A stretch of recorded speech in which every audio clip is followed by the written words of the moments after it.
Magandang umaga mga lods. Meron akong good news at saka bad news mga lods. Okay mga lods, eto yun. Let it hang.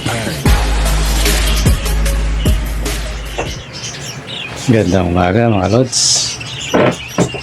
Kaya ngayon mga lods, meron akong sa inyo. Good news. Ang good news, namisa na yung ating Lutino. Pinaris ko ron Crimino Red Eye. Anong tawag ko ron? Crimino Red Eye tsaka Lutino. Parehas Red Eye. Medyo light color lang yung konti na pagkadilaw, pero isa dilaw na dilaw mga lods. Namisa na siya. Ngayon yun, unexpected ko yun mga lods, kasi nung pinagpares ko yung dilaw at saka yung Crimino na Red Eye, siya, ilang araw lang ng itlog, hindi ko nakitang naglambingan o di ba, normal sa ibon yan, magano yan, magsusubuan, walang ganon. Tapos biglang ilang araw lang may itlog na, hindi ko nakitang nag-make. Kaya sabi ko, itlog busog lang tong mga to. Pinabayaan ko, umitlog ng umitlog. Diba, akalain mo mga lods, napisa. Hindi ko lang kung tatlo ba yun o apat. Ayaw kong silipin masyado. Namisa mga lods. Ang nakita ko ng napisa niya, una isa. Ngayon, hindi ko pa tinitingnan. So, yun yung good news mga lods. Na unexpected mo, napakabilis ng pangyayari, hindi mo nakitang nagsubuan o nag-make. Tapos biglang umitlog, ilang araw lang. Tapos akala ko ibong busog lang. Napisa mga lods. Yun mga lods. Yun ang good news mga lods. E ano naman yung mga lods? Ano naman yung bad news? Ang bad news mga lods, tinatapon niya yung inakay. Yun ang masakit doon.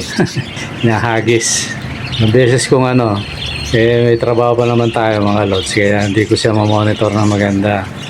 Pero nataon naman nung Sabado, hindi ako sabihin 5 days lang yan. Monday to Friday lang ang trabaho. Di naglinis ako, tapos nasigas ako.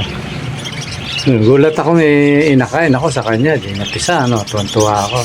Ang problema, nilalaglag. Nasa sahig lagi. Ang inaano ko doon, baka makain ng bubwit. O pag nalaglag, talagang matay lang yan. Ang kalaban nun, langaw, langgam, at saka daga. Bubwit, ganyan. Kaya, sayang kung hindi Ilang beses kong pinasok sa nest box, ganyan din beses tinatapon, mga lods. Kaya, sayang yung natin. Siguro solid na solid yun kasi expected ko doon pag ganyan, mga anak puro dilaw ayan mga lods. Kaya nakakapanghinayang kung alin yung magandang lahi, yun yung pangit mag-breed. Tinatapon niya mga lods ilang beses, kaya sabi ko wala pa namang gusto ko mang paampon, walang kasabay, merong huli na kasabay yung inakay na una. Ito nga ang isang dominant tsaka yung opaline na pinaris ko, pero sobrang laki na ng mga inakay, hindi na pwedeng isapaw dun yung totally parang kapipisa lang nun kaya tinatapon niya talaga basal pero itong dominant basal din to, pero sinabayan ko pa ng ampon ang husay niya. Sayang puro sana makakapag-produce na tayo ng maraming dilaw. Magiging dilawan na tayo mga lods. Ang problema, yun lang, nagtatapon. Ngayon, pagdating kong total mga lods, yung kahapon, pagdating ko, sinilip ko. Ayun, meron pa namang isang natira. Kasi expected ko na yun na pag nalaglag yun at nagpaikot-ikot, yung cage pa naman yung cage na nabibili, hindi siya screen kaya lulusot talaga yon. Walang langgam, sabi, nakain na bubwit o daga. Kasi siyempre, sa gabi mga lods, may gumagalang ano dyan eh. Yung may iwasan yan eh. Mga daga eh. Pag nahulog yan, wala na. Goodbye Philippines na yan mga lods. Kaya ano, nangihinaing akong ano, kung saan wala akong trabaho, mamomonitor ko yun. Trabaho tayo mga lods eh. Hindi mo alam kung anong oras niya ilalaglag yung ano. Tapos sinilip ko ngayon, ano na, may natitira pang 2 itlog. Tsaka inakay, isa. Kasi lang ko 5 yung itlog nito eh. 6 pa nga yata. Kaya sayang yung ano, lakas pa naman umitlog, 5 kaagad eh. Kaso ano, tinatapon niya. Kaya yun mga lods, nakakapanghinayang. Gusto ko sanang dumami yung dilaw eh. Dilaw, tapos mga dominant. Gusto kong dumami yung dominant. Ngayon sa ibunan natin mga lods, napapansin ko, dumadami yung ano, yung normal na kulay blue. Dumadami sila. Maganda naman ako. Gusto ko yung ano niya. Gusto ko yung kombinasyon niya eh. Na yung blue na ano, normal. Yung talaga normal na ano. Parang itim yung likod, ulo, tapos yung katawan kulay blue. Tapos may violet din na ganun. Yung napansin kong dumadami. Kaya ayun mga lads, ano, ang hinaing ako. Ngayon itong dominant naman mga lods, ano naman, totally ang initlog lang nito, ano, umitlog din 5 to pero 3 yung napisa niya. Nakapisa siyang 3 tapos pinampong ko yung 3. Buhay lahat mga lods, medyo ano na nga eh, malaki na. Ito eh, pinakita ko sa short film yun eh. Ayan mga lods, ano, may nakikita na akong ano eh, dominant eh, parang may pagkaputi siya. Kaya unexpected talaga yung ano eh, yung dominant eh. Yung dominant, ano yun, bagay may puti yung ano eh, yung dominant pala na yan. Ano siya, clear wing siya na dominant na single factor. Tapos pinarisan ko ng ano, anak ni Marites yun eh, yung green na opaline. Yun.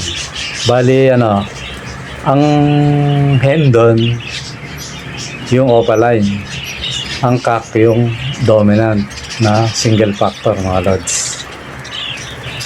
Ayun mga lods, ano, tapos yung ano, pala, yung mga malalaki, totally ano yan eh, ang bilang ko ano eh,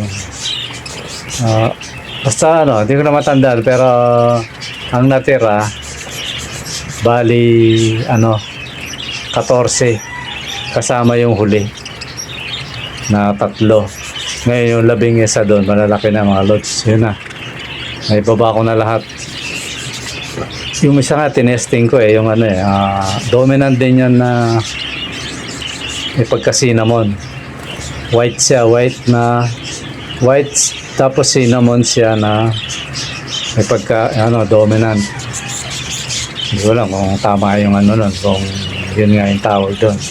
Pero ano siya eh, anak siya ng dominant eh. Clear wing siya, tapos may konting ano, solid na ano sa likod na cinnamon color. Kaya ano siya siguro, cinnamon white cock, cinnamon clear wing dominant yan. Parang ganun yung mga term niya. Sinubo ko nga kasi makulit siya eh. Sinama ko sa mga veterans. Saka sumasabay mga lods. Nagipagsabayan siya. Kaya mga ilang araw yan, ano, unti-unti kong silang isasama. Yung mga inakay natin sa mga veterans. Kasi dati, although hiniwalay ko naman. Dati ano eh, talagang ilang buwan bago ko sila isabak. Pero gaya ng sabi ko sa inyo, lahat ng bagay susubukin natin. Para kung sakaling may dumating na panahon na may magtanong, alam natin yung isasagot natin. Kaya mga lods, ganun lang yung ano ko ron. Yun, sinama ko, nakikipagsabayan siya. Diba, sabi nga natin, mabubuli siya. Hindi eh. Siya yung nambubuli, mga lods, lumalaban. E pag yung ano na, lumalaban ka, titigilan ka ng mga yun eh. Kaya ano yan, isa-isahin ko yung ano, pag medyo, ano, ang palatandaan ko kasi mga lods, pag humapon, nakakagat na sa screen. Yun, ibig sabihin yun, medyo, kahit bata pa yun, medyo magulang na ang isip nun. Pero pag yung inilawan ko tapos nasa, kasi naglagay akong banga mga lods eh. Nandun siya, ops, hindi pa pwede yon. Kasi hindi nga siya humahapon eh. Hindi pa pwedeng ilaban sa mga veterans yun. Minsan nasa kainan sila eh, dahil nagyan ko silang patukaan na pahaba eh. So pag nakita ko madalas nang humapon, tapos minsan eh, kinakagat yung ano, yung pag humapon nakakagat yung tuka sa screen. Ayun, pwede na yan yun mga lods. Sa experience ko, pwede na siyang isisama sa mga veterano, mga suwi magugulang. Sabihin ano na yun, malakas na yun, hindi na pwedeng ano, mabuli. Tsaka ano yan, malakas na lumipad dyan pag ganyan. Pati buto niya, malakas na. Kasi kanina, pagdating ko, inano ko, may natitiran dalawa, inano ko na, kahit medyo ano pa yung balahibo, yung hindi pa masyadong kompleto kasi may parang ano, may nakikita ka pang parang ano yung parang pangit pa siya mga lods, hindi pa ganap. Pero kaya sinama ko na sila kasi tinutukanan ng ano eh, tinutukanan ng hen eh pag umaano, nagpapasubo. Pero marunong lang ano yun mga lods, marunong na kumain mag-isa kaya nakikita ko, sabi ko pwede na to kasi marunong naman na eh. Kaya lang ugali talaga yun na magpapasubo pa rin. Pero pag hindi sinubukan kumakain mag-isa, eh hindi pa kompleto masyado yung balahibo, inalis ko na kasi ano yun, nabubuli na ng hen ng nanay nila kaya mamaya gurgurin eh. Kagaya nung kapitbahay niya, si Whitey, ginurgur yung pinaampon ko. Eh, para maiwasan yun, inano ko na. Inalis ko na, pwede naman na yun. Saka magsusubuan naman yan mga lods pag may halos ka-temporary nila, may mga kapatid siyang nandun. Kaya yun mga lods, yun yung ano natin ngayon. Ngayon ang antayin ko ngayon kung itsura ng dominant na pinaris ko. Actually ano eh, sumisipat-sipat pa ako kung ano yung maganda iparis eh. Para pag merong hindi nagsucceed eh palit agad mga lods kasi marami naman tayong ano. Tapos ito pa mga lods yung pinaris kong magkapatid, pero malayo ang agwat ng pagiging magkapatid nila. Ano? Matagal mga lods. Yan, tinatsaga ko lang kasi nag-experiment nga tayo. Napakatagal. Tama, ilang ano na yon. Samantalang itong dilaw eh, ang bilis. Nakakagulat, araw lang eh, umitlog na. Tapos, ito mo, wala pang ano. Kulang-kulang isang buwan, no? Namisa. Ang bilis magano. Samantalang yung magkapatid, yun yung disadvantage na napapansin ko doon. Matagal silang mag-make. Talagang iinipin ka. Isang buwan mga lods. Bibilang ka ng ano buwan. Ako, tsatsagain ko lang yan kasi nag-experiment lang naman tayo mga lods eh. Tapos yung si Tweety, alam ko may itlog na yun, tsaka yung isa eh. Ganyan yung ibon mga lods eh. Pag may itlog na, itatakwil na yung ano, pagpupunta sa nest box. Ano yun, tutukay niya yun, parang hindi na umakyat doon. Itlog na yung, ano, alam ko may itlog na yung mga yan eh. No, hindi ko sinisilip, nababayaan ko lang kasi mahusay namang mga breeder yan. Yung kay Whitey, baka nairita lang yan. Naisip niya siguro, laki-laki mo, nagpapasubo ka pa, yun, ginurgur niya. Sayang, laki pa namang iba na mga lods. Solid na, ano, clear body, clear wing na, ano, na opaline. Sayang. Totally ano yan eh. Bang tawag doon? May tawag doon eh. Kalimutan ko lang mga lods eh. Sa ganung klase ng ibon eh. Yung sobrang linis na. Spangle yan. Spangle clear wing. Kaya solid. Spangle clear body. Clear wing. Yan. Full body pala. Yan mga lods. Yan lang yung update natin ngayon mga lods. Siguro medyo alternative muna yung pag-vlog natin. Pero pag may time pa, ihahabol-habol natin yung mga lods. Kasi minsan tinatangali ako ng gising eh. Totally itong video na to mga lods, inano ko siya ng umaga, sinute ko ng umaga. Pero nitong hapon ko siya totally hindi na hapon mga lods, gabi na. Ngayon ko lang siya i-edit yan. Ngayon ko dinadabing ko, kaya makikita niyo sa intro ko magandang umaga kasi umaga kikita niyo sa video. Pero kung nagdadabing ako, gabi na ngayon mga lods. Ganun lang mga lods ang pag-ano ko, kasi minsan nakakalimutan ko na umaga yung yung pag video ko, tapos gabi ako nagdadabing, nag-e-edit. Naintindihan na ng mga kaibon natin yan, kasi lahat naman ang nagbablog minsan ganun eh. So importante i-monitor natin yung ating mga alaga. Okay mga lods, yan yung natin, masayang malungkot na ending. Sana may matira kahit dalawa lang, huwag niyang itapon lahat, kawawa naman yung mga inakay. Okay mga lods, maraming salamat sa panonood. At kung hindi ka pa naka-subscribe, subscribe ka na mga idol. Nasali ka sa Patimpalak, Tagalog na Tagalog mga lods. Sa gagawin nating kasi dinitingnan ko yung mga masisipag magko-comment dito, yun ang isasali ko eh.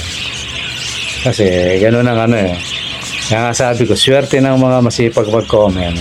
Kasi may doon, may special doon, pag sinuwerte sila. Kaya gano'n lang mga lods.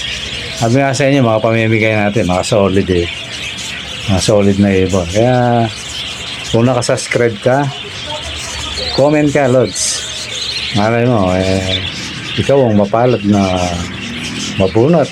Tapos malapit ka lang dito, nako, pakaganda ng mga ibon natin. At kung malayo naman, ayun lang, pag-uusapan na lang natin kung paano yung laban. Kasi mamimigay tayo maraming ibon mga lods pag naka 1K subscribe na tayo. Atot na, 600 plus na tayo mga lods eh. Mga lods, maraming salamat sa panonood. Bye-bye!